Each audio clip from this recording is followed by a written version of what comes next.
Pertanyaannya Tuhannya siapa, Pak Topeng? Itulah makanya saya bilang. Nah, itu pertanyaannya itu kenapa Jokowi pilih Maruf Amin, orang tua bangka udah tua gini nggak bisa ngapa-ngapain, kenapa? Soalnya dia kalau nggak gitu dia nggak menang. Ternyata Maruf Amin bukan Jokowi yang milih, Pak. PDIP, Pak. Ya itu yang dipaksakan. Soalnya waktu Jadi itu bukan kan Jokowi, Betty. Jokowi nggak mau sama Maruf Amin, Pak. PDIP ternyata, Pak. Enggak apa-apa, waktu itu kan udah Betty, beda-beda tipis sama si Prabowo untuk ngebus. Ya harus ini Maruf Amin dimajuin padahal dia nggak bisa ngapa-ngapain. Makanya itu persekusi agama yang teramai ya zaman Jokowi sesi kedua ini, banyak gereja ditutup, kebaktian dibubar. Makanya si Teddy mana itu? PDIP katanya ideologinya Pancasila, pelaksananya nggak Pancasila kan? Dia malah memilih wakilnya kan yang apa? Seperti apa? Sekarang contohnya lah, waktu dia milih Yusuf Kala, tahu nggak dia Yusuf Kala itu kan termasuk alumninya Timur Tengah sama si Anies itu, masih lupa? Jangan lupa lah, kok gampang itu sekali. Orang Taliban. Nah, itulah. Pak Topeng itu si Yusuf Kala itu kan Taliban. Ya itulah aku bilang, yang merusak demokrasi siapa? Ya, itu ya merusak. PDIP juga kan? Ya. Pemilihan tidak langsung menjadi langsung ini siapa yang merubah? Dia. Ya. Enggak, jam 11:13 siang. 11 berarti beda 6 jam ya sama saya ya. Saya lebih dulu 6 jam. Jadi saya ya lanjut Pak Taufik. Yang merusak tadi. Pertanyaan selanjutnya. Jadi begini, dengan pemilihan secara langsung ini ya, jadi banyak kepala yang ikut campur tangan. Belum tentu kepalanya itu semuanya sama. Ya, dia punya karakter kalau memilih orang. Ya, itu tidak ada lah. Hampir semua saya bilang. Caleg-caleg itu pasti main money politik. Nggak ada. Makanya lihat, yang kepilih itu kan semua orang yang berduit. Orang yang bermutu-mutu banyak. Kita bisa cek. Ya. Bisa kita cek. Kan kita punya raport. Dari SMP, SMA, seperti saya lah. Ada raport saya, masih tersimpan itu. Berapa IQ-nya, ya. Dia punya sifat-sifat kepemimpinan, semua di psikologi itu. Ada rapotnya. Emangnya dikira yang masuk Taruna itu sudah semuanya sesuai dengan persyaratan masuk Taruna? Enggak juga lah, karena banyak jumlah yang dibutuhkan, tidak semuanya, tetapi yang memadai dimasukkan juga. Oke, izin Pak Jenderal. Berikutnya ada pertanyaan lagi dari Ibu Ellen mungkin. Shalom Pak Tobing. Saya mau tanya Pak ya. Ya. Kan ini judulnya hormat Pak Prabowo, PDIP kejang-kejang. Dan juga mau melanjutkan yang kemarin tuh Pak, yang lagi tinggi-tingginya tuh Pak ya. Apakah PDIP itu, kan Pastor bilang, PDIP itu yang berhasil, walau bagaimanapun berhasil mencegah Indonesia menjadi khilafah. Kan Pak Tobing bilang, enggak juga katanya gitu. Nah itu saya mau dengar kelanjutannya. Apakah PDIP ini layak untuk diapresiasi sementara Islamisasi di mana-mana, gereja ditutup, dia diam saja. Jadi bagaimana itu penjelasan Pak Tobing? Itu aja dari saya Pak Tobing. Terima kasih. Ya itu tidak komit dia. Jadi tidak konsisten. Katanya ideologinya Pancasila. Iya. Itu saya bilang, hanya di mulut saja. Malah kan saya bilang kemarin, yang merusak demokrasi siapa? Ya, itu. Ya, merusak. PDIP juga kan? Iya. Pemilihan tidak langsung menjadi langsung ini siapa yang merubah? Dia. Tapi dia gagal, tidak pernah menang. Ya kan? Tidak pernah menang dari calon mereka, kecuali waktu Jokowi kan. Oh iya, Nah, hanya Jokowi. ada Megawati merubah itu. Pernah dia kepilih jadi presiden. Sampai kapok dia, saya nggak mau mencalonkan lagi, saya pasti nggak kepilih. Makanya dicarinya orang Jokowi, ya kan, dianggapnya Jokowi ini bisa merubah, ya kan. Makanya waktu Jokowi kepilih jadi presiden dari PDIP, suara PDIP nanjak loh.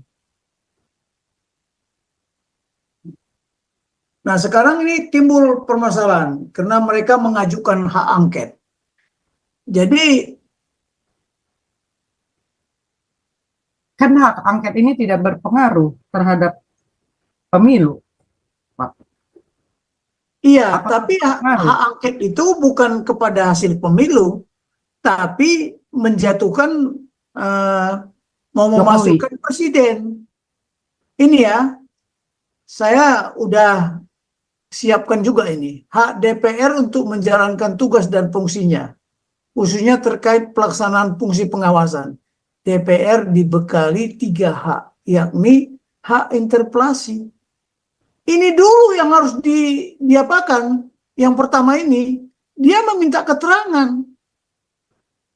Ngerti nggak? Minta keterangan kepada pemerintah mengenai kebijakan pemerintah yang penting dan strategis, serta berdampak luas pada kehidupan bermasyarakat, berbangsa, dan bernegara. Barulah masuk hak angket. Ya kan, barulah dia menyatakan pendapat. Jadi tiba-tiba hak angket. Nah, ya kan? Nah, hak DPR untuk melakukan penyelidikan. Menyelidikan silakan aja. Kalau untuk penyelidikan terhadap pelaksanaan suatu undang-undang, kebijakan pemerintah yang berkaitan dengan hal penting, strategis, dan berdampak luas pada kehidupan bermasyarakat, berbangsa, dan bernegara yang diduga bertentangan dengan peraturan perundang-undangan. Jadi Sekarang gini, Pak. Nah, kebijakan apa? Strategi mana? Nah, Mungkin dulu berhasil, Pak, mengkudeta Gus Dur lewat MPR.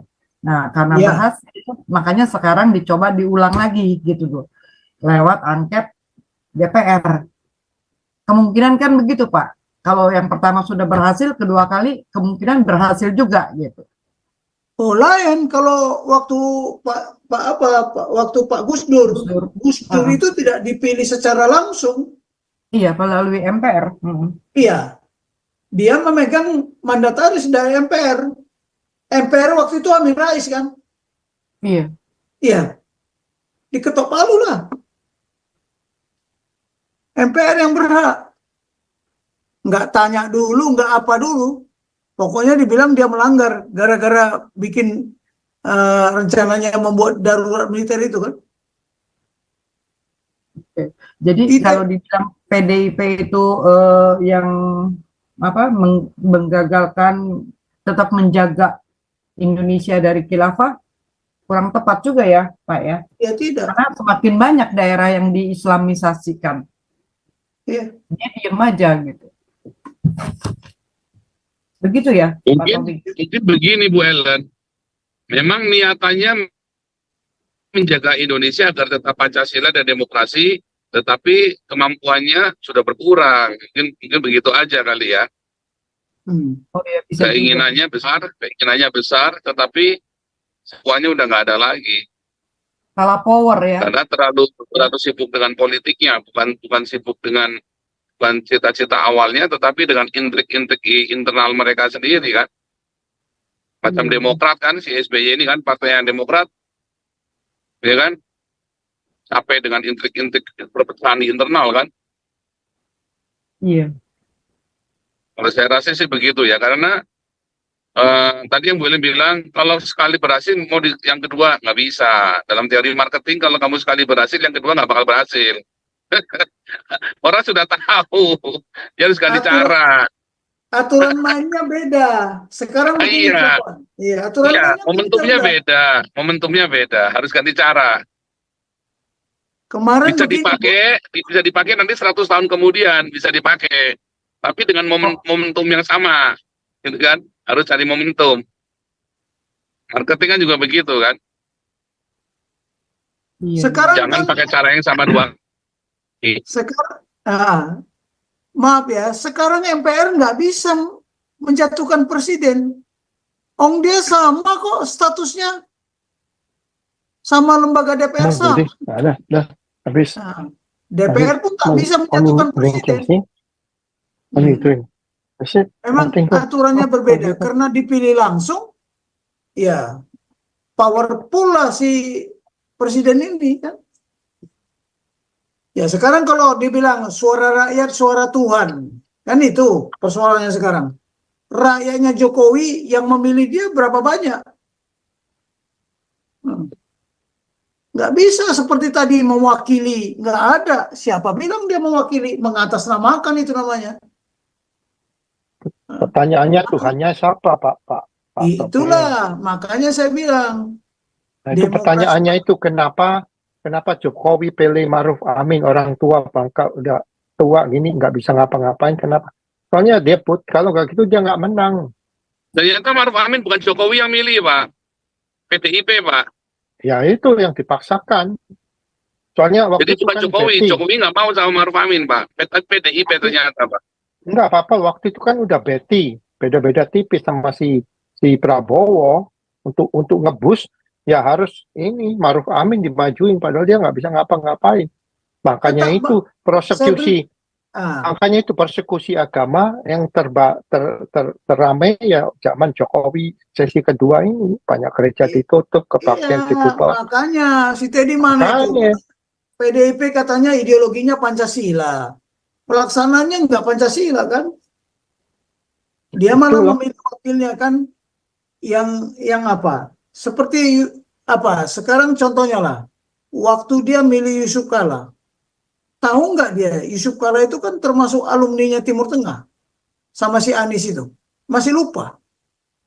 Jangan lupa lah, kok gampang itu sekali. Orang Taliban. Nah, itulah. Pak Tobing itu si Yusuf Kala itu kan Taliban. Ya itulah aku bilang. Makanya.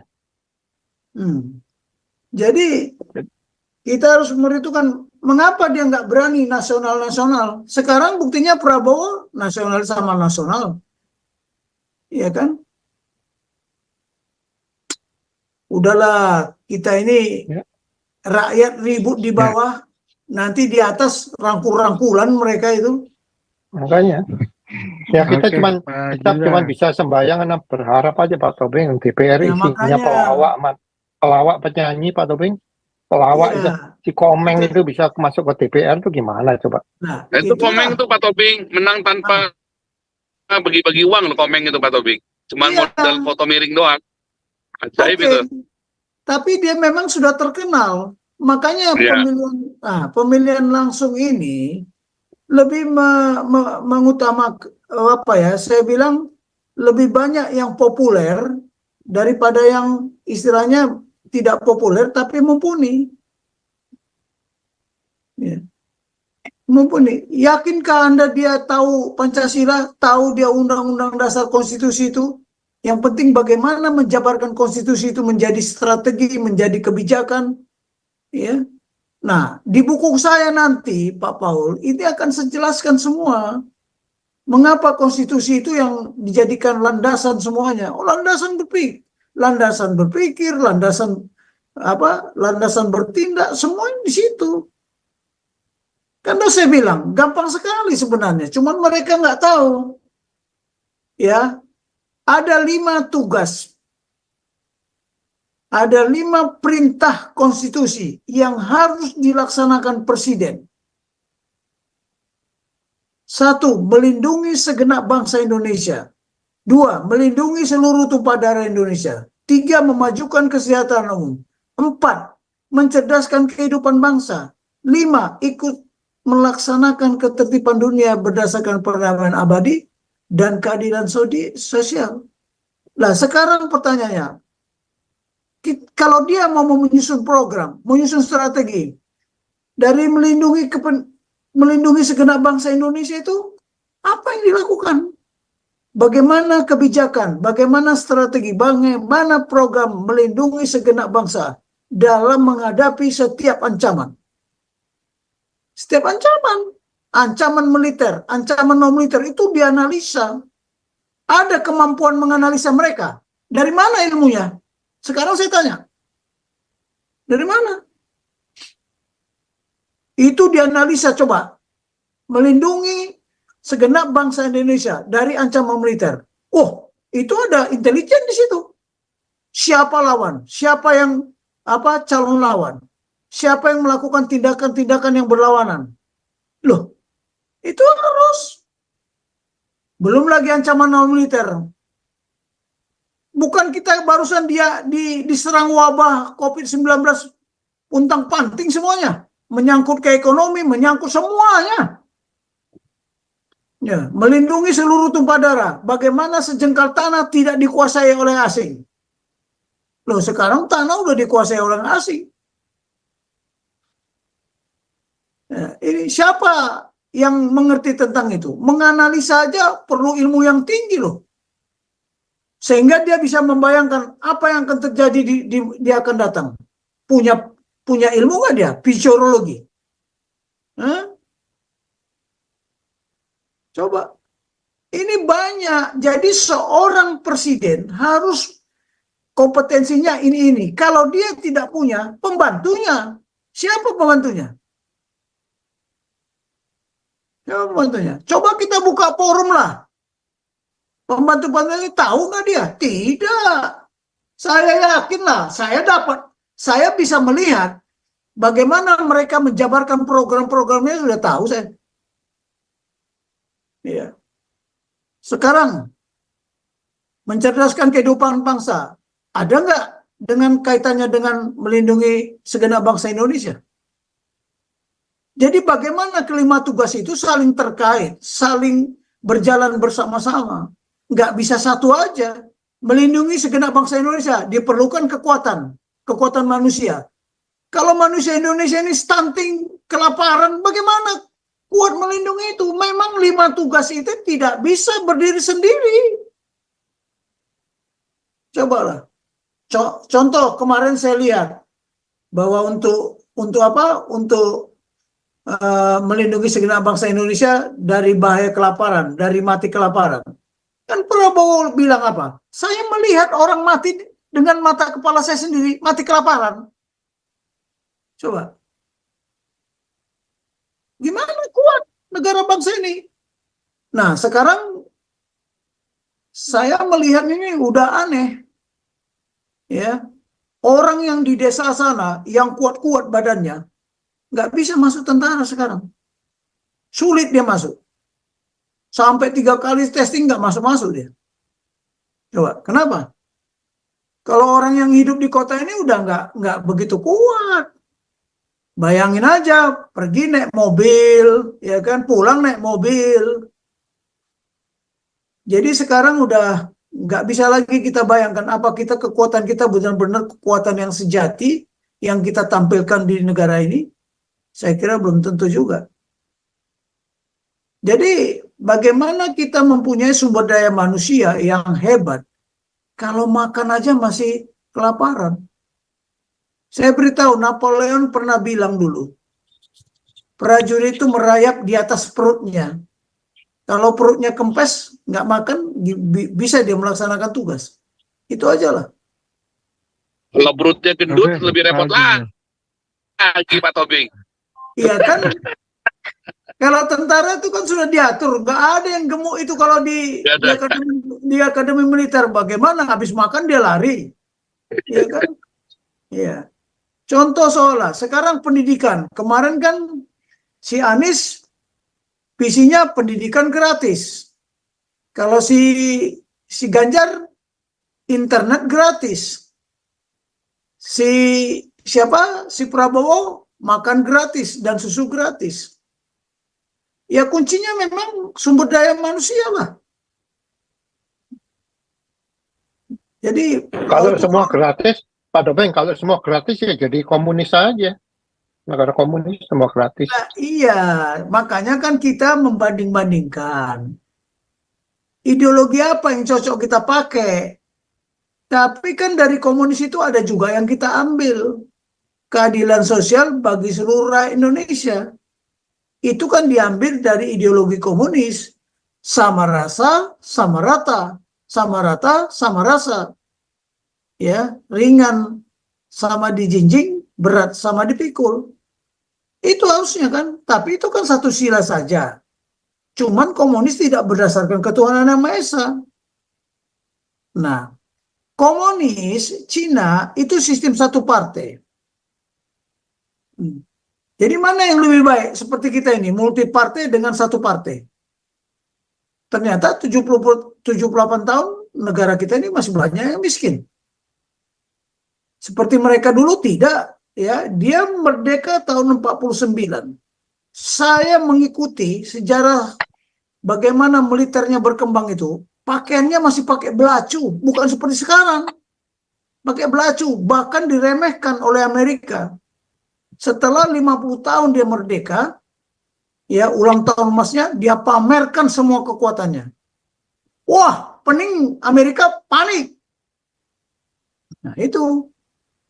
Jadi kalau saya kuat, saya pura-pura lemah. Begitu ditampilkan kekuatan, pusing 7 keliling, panglima-panglima armadanya di Hawaii sana. Makanya sampai sebentar panglima armadanya dipindah ke jadi duta besar. Nah itulah. Sekarang Cina. Oke Pak Denny, yang resign banyak Pak Denny. Oke. Oh ya, lanjutlah. Bagaimana Ya, aturlah? Pak, Bagaimana ya. moderator mengaturnya? Oke. Berikutnya Pak Ayak-Ayak Wae nih. Kau bilang kau menang debat, lawan domba yang sesat. Kau bilang banyak yang tobat.